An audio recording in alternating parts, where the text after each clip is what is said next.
बिस्मिल्लाहिर्रहमानिर्रहीम। मस्जिद कुर्तुबा तारीख़ के आईने में किस्त नंबर 3 मस्जिद कुर्तुबा की छत। मस्जिद की छत बेशुमार सतूनों पर कायम है, जिनकी तरतीब कुछ इस वजह से है कि इनके तक़ातों से दोनों तरफ कसरत से मुतवाज़ी रास्ते बन गए हैं। इन सतूनों पर नहायत ही तकल्लुफ़ नाली मेराबें कायम है।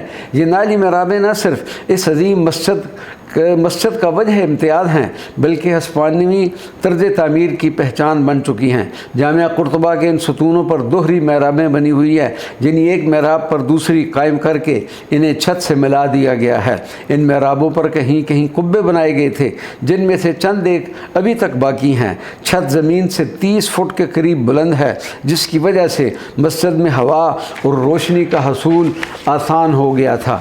छत पर 280 जगमगाते सितारे बनाए गए थे, जिनमें से अंदरूनी दालान के सितारे खालिस चांदी के थे। इसके अलावा छत मुख्तलिफ चौबी पेटियों से यानी पेटियों पैनल्स से आरास्ता थी। हर पट्टी पर नक्शो नगार का अंदाज़ मुख्तलिफ था।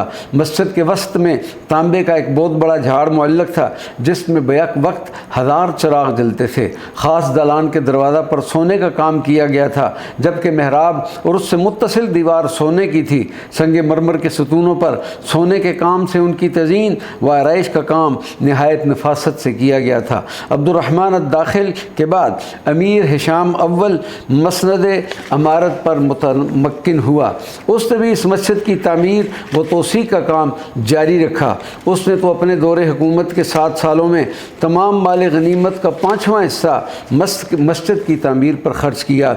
इस अज़ीमुश्शान मस्जिद का वो अजीम मीनार जो 4 पहलू था, उसी के ज़माने में तामीर हुआ। इस मीनार का शुमार अजायबात आलम में होता है। हकीकत तो ये है कि इस यकताए ज़माना मस्जिद की तकमील पर माह व साल नहीं, सदियाँ खर्च हुईं। हर अमीर ने अपनी बसात और ज़ौक़ के मुताबिक इस पर बेदरेग खर्च किया। हज़ारों मज़दूरों ने सैकड़ों मेमारों की मैयत में इस मस्जिद की तामीर व आराइश पर अपना खून पसीना एक किया, तब जाकर इसे वो मुकाम हासिल हुआ जो बहुत कम इमारतों को हासिल है।